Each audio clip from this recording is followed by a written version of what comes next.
ይሄን ነው ወይ እያለች በጣም ተጨንቃ ነበረ።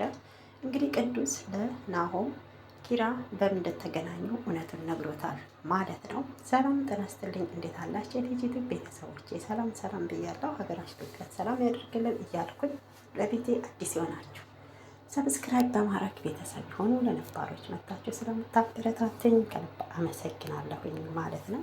እንግዲህ በፍቅር የምንከታተላቸው የምንወደው የጽናት ድራማ ክፍል 72 ላይ ደርሷል ማለት ነው። እንግዲህ ክፍል 71 ላይ እንዳየ ነው ያው ኪራ በጣም እየጠጣ እዚህ ምድር ላይ መኖር እንደማይፈልግ ነበረ። ከዛም በኋላ እንግዲህ ቅዱስ አግኝቶት በጣም አጽናንቶታል። ወጣት አይደለክም ወይ? ለምንድን ነው ተስፋ የምትቆርጠው? እያለ ያው ከቅዱስ ጋር ጓደኛሞች ሆነው ነበረ። እንግዲህ እዛ ጋር ናሆም የልጅነት ጓደኛው በጣም ግራ ተጋብቷል። እነምሩም ጽናትም ምን እንደተፈጠረ አያውቁም ነበረ።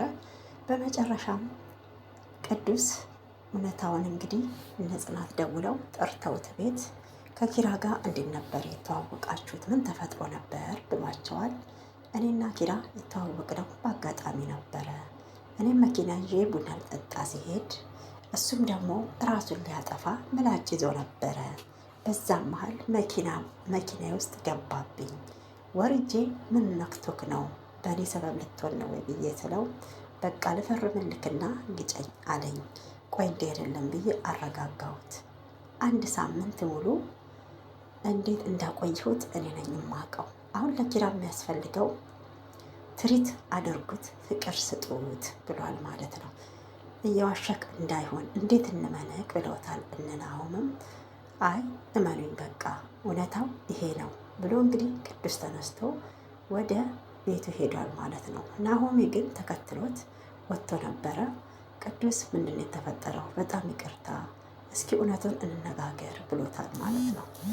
እንግዲህ ሲለውም አይ የተፈጠረው ይሄ ነው፣ አጋጣሚ ተገናኝተን ነው መድኃኒት ራሱን ሊያጠፋ።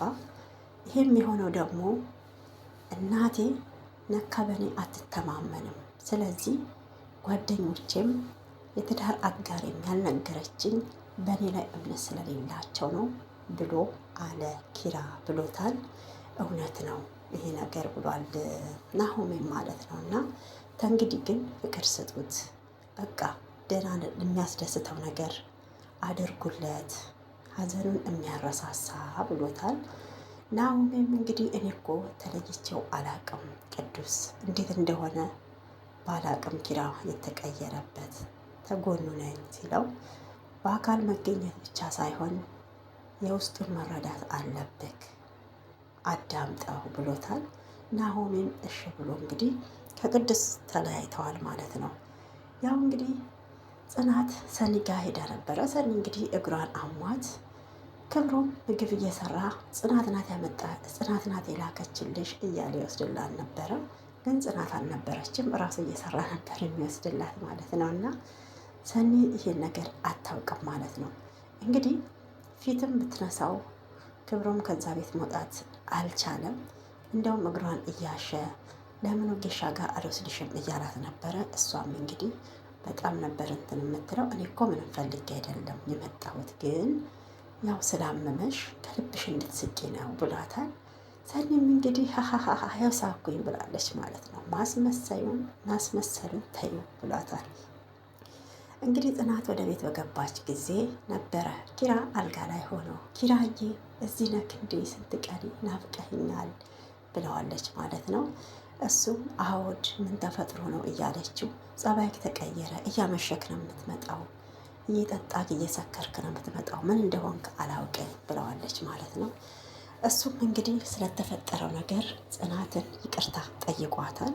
ለምንድን ነው ይቅርታ የምትለኝ ብላ ስትለው ስለ ሁሉም ነገር ብሏታል። ጽናትም ኪራዬ እኔ እኮ ምንም አማራጭ የለኝም፣ ምንም ነገር ብታረግ አንተን ይቅርታ ከማለት ውጪ ሌላ አማራጭ የለኝም ለምን ብሎ ሲላት እንግዲህ አንተ እኮ አለሜ ነክ ብለዋለች፣ ህይወቴ ነክ ስትል ኪራም እኔ አፈቅርሻለሁ እናቴ ምንም ነገር እንዳትይ ብሏታል።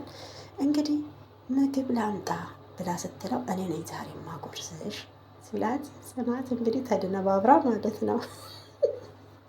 እዚህ ላምጣ ብላላለችን መኝታ ቤት። አይ ሳሎን እመጣለሁ ሂጂ ብሏታል። ይህን አላስቀይሜያት ነበር እንዴ? ያስከፍቻት ነበር እንዴ? ለምን እንደምጠጣ እንኳን አልጠየቀችኝም። ይህኔ መቀየር ብቻ ነበር ያስደሰታት ብሏል። እንግዲህ ቅዱስ ደግሞ ለኪራ ደውሎለት አትወጣም እንዴ ብሎ ሲለው አልወጣም አለው። ምን ተገኝቶ ነው ብሎታል ማለት ነው። እንግዲህ ህይወቴን አጠፋለሁ ብለህ ያልክ ልጅ ከቤት መውጣት ያቃተክ ምን ተፈጥሮ ነው ብሎታል። ያው ስለ ፍርፍሩ እንዴት ሰርቶ ደስተኛ ሆኖ እንዲህ ወደ ቤት መመለሱ ጽናት በጣም ነው ደስ ያላት። ኪራም እንዴ እኔ ያኔ እንደ ቀልድ ሰርቼ ያበላውሽን ፍርፍር አሁን እንዴት አስታወሽው? እኔ የማረግልሽ ነገር ያስደስትሻል ወይ ሲላት፣ ምንም ነገር አንተ ከጎኔ ስላለክ ብቻ እኔ ደስተኛ ነኝ ብለዋለች። ኪራም እንግዲህ በጣም ነበረ ደስ ያለው። አሁን ላይ ፍቅራቸው በጣም ነው ደስ